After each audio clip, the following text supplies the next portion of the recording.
Hello दोस्तों, नमस्कार। मैं आपकी दोस्त अंजू। मैं मौलिक अधिकार का दूसरा पार्ट लेकर आपके सामने आई हूँ। अनुच्छेद 19 6 प्रकार की स्वतंत्रता है। ये वेरी वेरी इम्पोर्टेंट है आपके लिए। 6 प्रकार की स्वतंत्रता। 19 एक व्यक्ति व अभिव्यक्ति की स्वतंत्रता।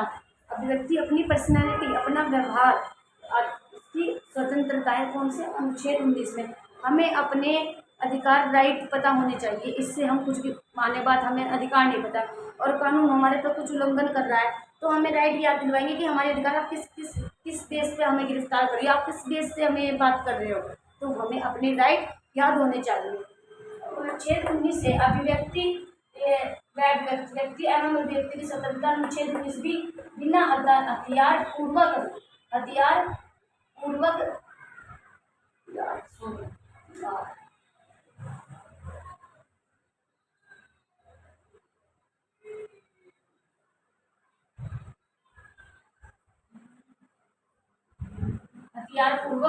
जुलूस निकालने, सभा करने स्वतंत्रता। अनुच्छेद 19 भी कहता है कि जब हम बिना हथियार पूर्वक कोई भी जुलूस निकाल सकते हैं, इसके लिए हमें कोई कानून या कानून का जरिया नहीं अपनाना पड़ता।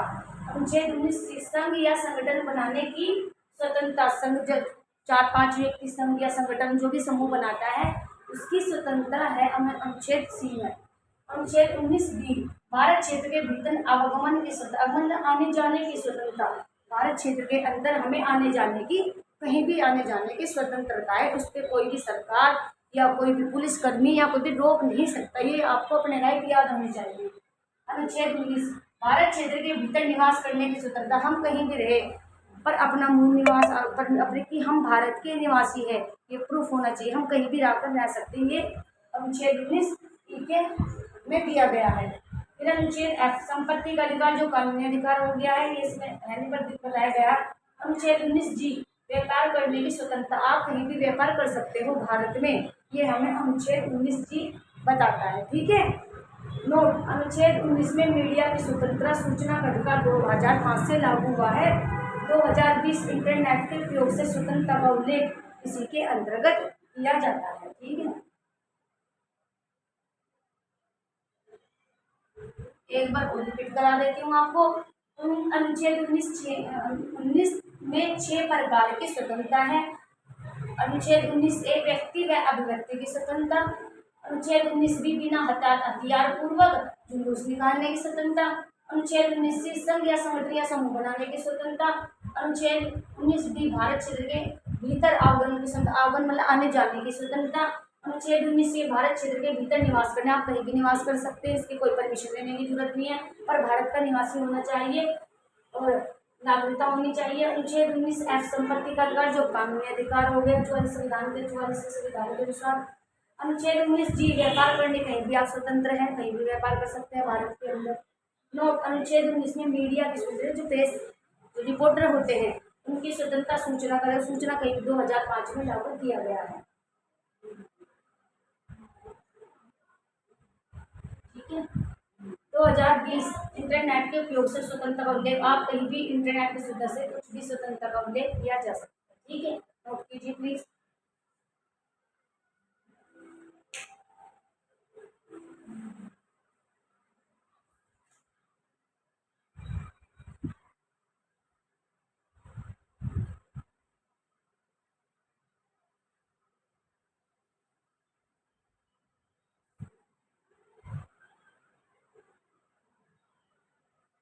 मौलिक अधिकार में से एक ना एक क्वेश्चन जरूर बनता है, वेरी वेरी इंपॉर्टेंट। और अनुच्छेद 19 तो बहुत ही आपके लिए जरूरी है।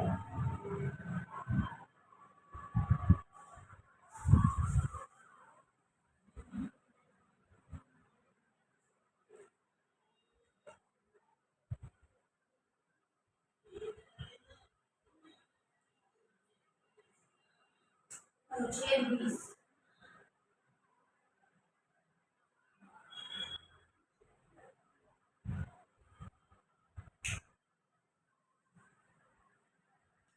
अपराधों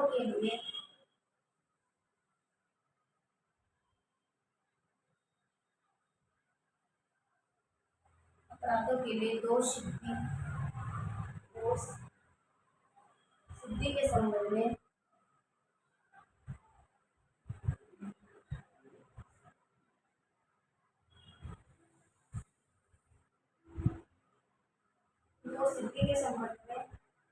संरक्षण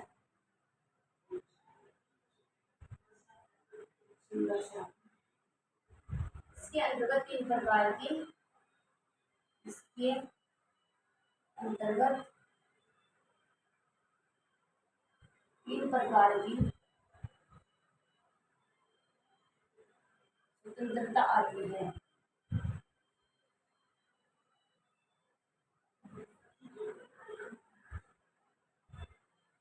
ठीक है,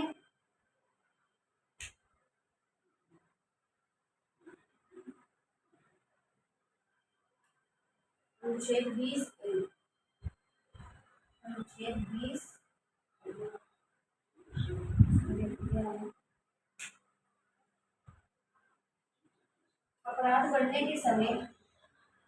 अपराध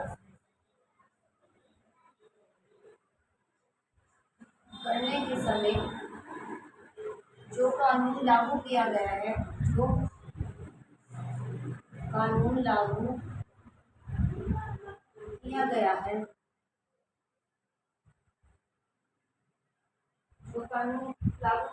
है उसी के तहत सजा दी जाएगी। इसी के तहत सजा दी जाएगी। इसका अर्थ समझ लीजिए आप। अपराधों के लिए दो सिद्धि के संबंध में संरक्षण किसी का आश्रय लेना, संरक्षण किसी के सुरक्षित रहकर किसी के साथ अंतर्गत तीन प्रकार की स्वतंत्रता आती है। अनुच्छेद 20 से अपराध करने के समय जो कानून लागू किया गया उसी के तहत सजा दी जाएगी। माने बात 1999 किसी ने अपराध कर दिया, किसी का कत्ल कर दिया, या 2000 लगा लो, 2001, तो कोई भी लगा लो, और जो उस टाइम कानून होगा और अब ये पकड़ा जा रहा है 2023 2024, तो उसी के तहत सजा दी जाएगी, ना कि 2024 में लगाया गया कानून का नियम उसके तहत सजा, चाहे कुछ भी कानून, तो उसी के तहत सजा दी जाएगी जिस समय उसने कोई कानून अपराध किया गया। ठीक है, अनुच्छेद 20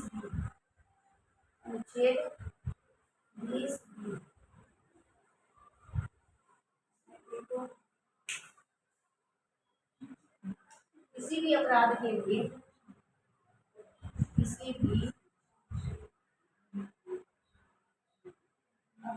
लिए एक ही बार सजा दी जाएगी।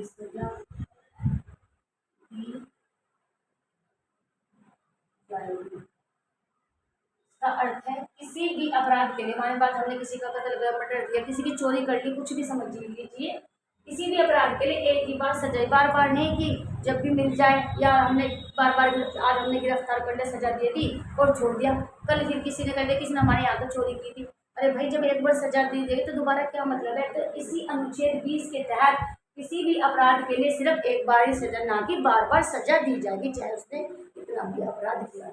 ये अनुच्छेद 20 बी के तहत आता है, जब भी तो अपने राइट पता होना चाहिए। अनुच्छेद 20 सी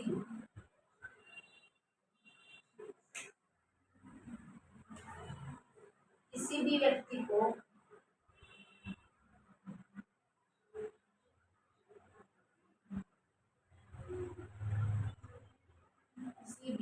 को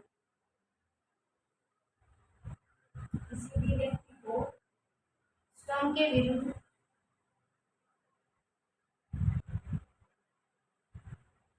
गवाही देने के लिए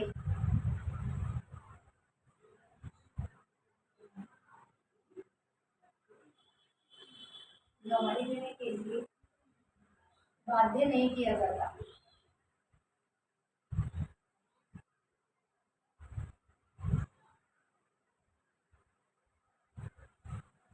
उसका अर्थ है किसी भी व्यक्ति, माने बात किसी को हमने मर्डर करते देख लिया, चोरी करते देख लिया, कुछ भी लगा लीजिए आप, किसी व्यक्ति को अब हमने देख लिया और हमें कोर्ट में गवाही की जरूरत पड़ी और हम उस पर जबरदस्ती प्रेशराइज करेंगे कि नहीं आइए आप गवाही दे, तो अनुच्छेद 20C के ये नियम लगाया गया है, अधिकार है कि किसी भी व्यक्ति को स्वयं के विरुद्ध या अपने स्वयं को हम प्रेशराइज करें स्वयं के विरुद्ध गवाही देने के लिए बाध्य, मतलब जबरदस्ती या खींचातानी नहीं या जबरदस्ती नहीं किया जा सकता अनुच्छेद 20C के अनुसार। ठीक है, अनुच्छेद 21 ये भी इम्पोर्टेंट है, तो सारे इम्पोर्टेंट है फिर भी। अनुच्छेद 21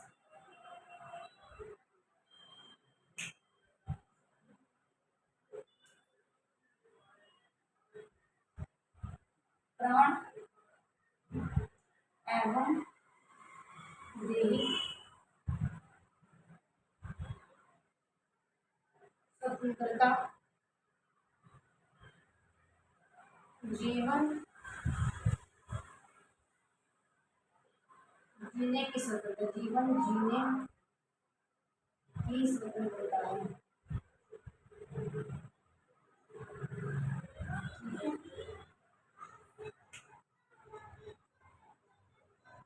स्टार्ट करके लीजिए, जो मैं लिखवा रही हूँ ये भी अनुच्छेद 21 के तहत ही आता है, दोनों में से कुछ भी पूछ लिया जाता है।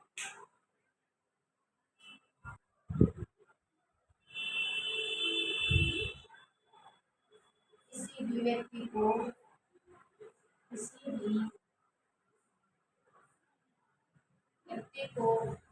वंचित नहीं किया जाएगा।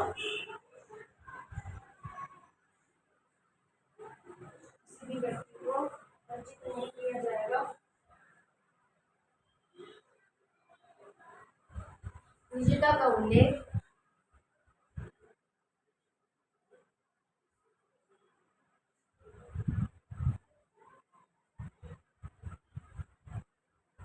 इसी के अंतर्गत आता है, इसी के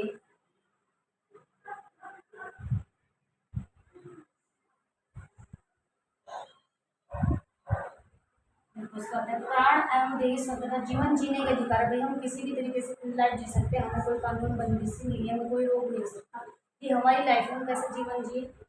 पहले तो राजा था, राजतंत्र था, कहीं बाहर नहीं जा सकते थे, जैसे चाहता था ऐसे होता था। किसी भी व्यक्ति को वंचित नहीं किया जाता, किसी के भी अधिकार को किसी भी व्यक्ति को वंचित नहीं किया जाता उसके अधिकारों से। निजता का उल्लेख भी इसी के अंतर्गत आता है अनुच्छेद 21 में। ये भी पूछ लिया जाता है प्राणदेह और ये भी पूछ लिया जाता है इम्पोर्टेंट। अनुच्छेद 21A वेरी वेरी इम्पोर्टेंट, इसलिए लिख दी हूँ क्योंकि ये खास है, तो सारे इम्पोर्टेंट हैं। अनुच्छेद 21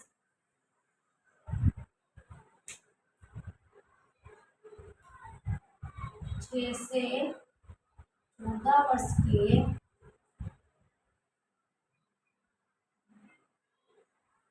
14 वर्ष के लिए 14 वर्ष के बच्चों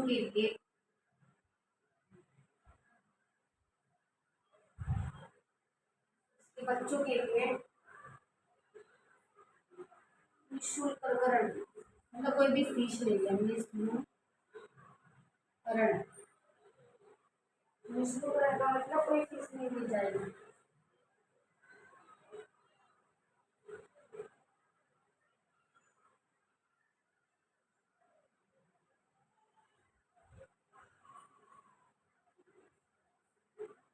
कोई भी पैसा नहीं लिया जाएगा।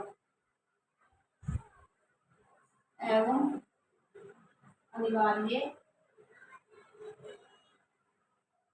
शिक्षा का प्रदान,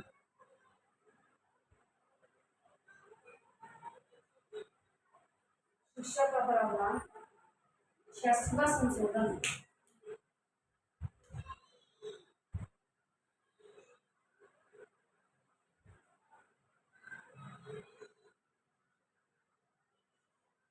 2000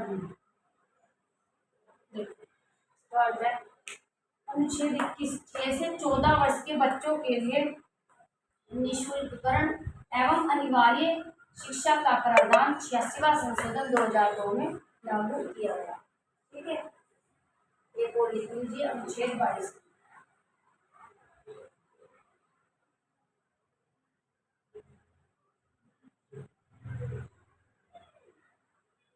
यदि किसी व्यक्ति को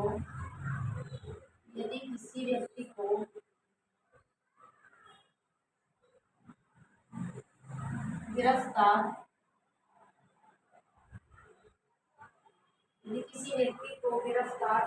किया गया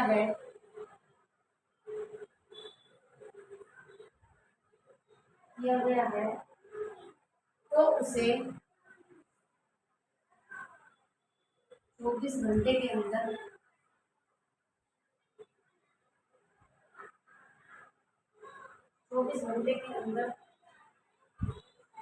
निकटतम मजिस्ट्रेट यानी जज निकटतम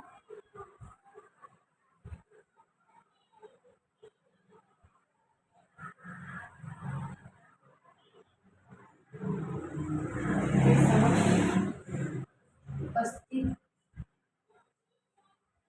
किया जाएगा।